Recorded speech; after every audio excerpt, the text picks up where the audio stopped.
আমি করছি শাপলার পাকোড়া। শাপলাটাকে আমি একটু নুন দিয়ে মাখিয়ে রেখেছিলাম, তারপরে এই যে রসুন আমি একটু গ্রেট করে এর মধ্যে দিয়ে ওটা দিয়েও মাখিয়ে রেখেছি।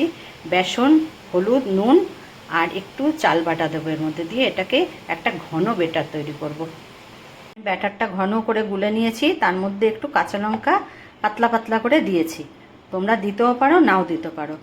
আর এই যে শাপলাগুলোকে দেখো এরমভাবে আমি সব গেঁথে নিয়েছি। তেলটা আমার গরম হয়েছে, এবার আমি এই যে করে করে দেখো